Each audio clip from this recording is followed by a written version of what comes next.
All right, it's media day, and we are joined with Pearland head coach BJ Gotte. We're talking 23-6A as we get inch closer to the start of the regular season. Coach, last year, I'm assuming last year and this year is a little bit different for you as far as getting into the regular season. As you've now got a year under your belt, how were the growing pains and the learning a new school and all that stuff went for you last year, and what do you expect to change a little bit this year for you? It went well. We expected there to be an adjustment period. Coming in, making as many changes as we did. We had a large staff turnover. We changed a lot of things offensively, defensively, special teams wise. Off season was different. Spring was different. Summer was different. So yeah, there was a lot of change, but the community bought in 100% from day one. The kids bought in, and so although we've had a transition, it's been good. And so now, yeah, so a year later, things are a lot easier. The kids understand our schemes, the kids understand our expectations, the kids are more prepared. So no, we're moving in the right direction. We still got a long way to go, but we've made a lot of ground in the last year.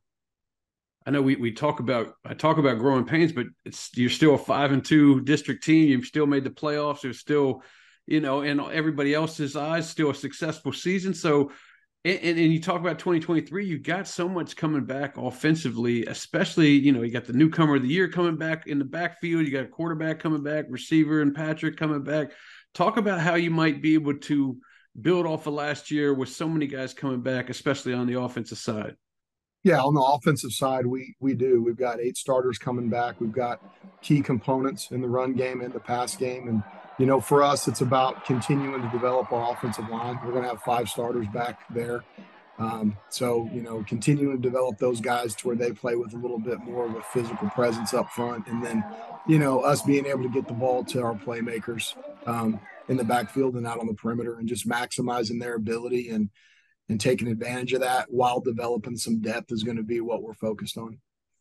That statement right there kind of jumps out at me. When you say you have 5 offensive linemen returning, boy, I've been doing this the whole summer. I haven't heard a coach say that yet. That's got to help you rest at ease a little bit, because if you got guys that know the scheme and are used to varsity games all returning, and it all starts in the trenches. Just tell me how much of a relief that is to have that.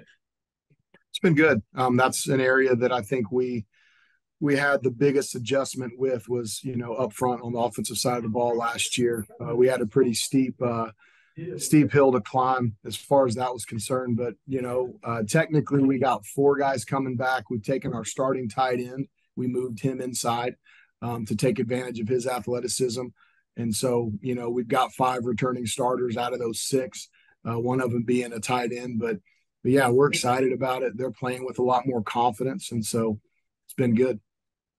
Well, let's flip it to the other side. Defensively, you may not have as many returners as you do on the offense, but you do have some unanimous all-district players such as LeVar's coming back, and talk about where you might excel on the defensive side.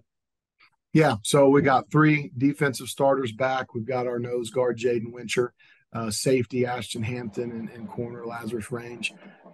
They're all dynamic players for us that we're going to be, expecting to lead that group. We're going to be young on that side of the ball.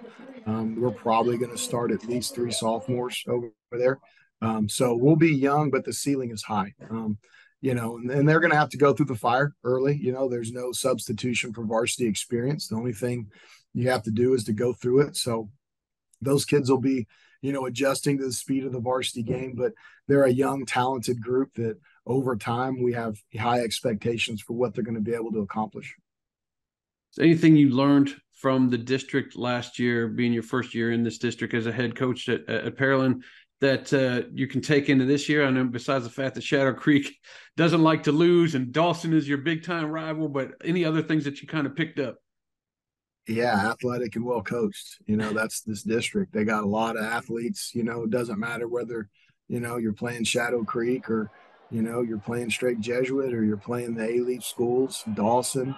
All of them have athletes and they're all well coached. They're all going to play hard. So, every week is tough. Even Alvin, you get Alvin, those kids, man, they're physical and they play hard. So it's a battle every week. And it seemed like every district game we played, it was competitive. So we got our work cut out for us for sure.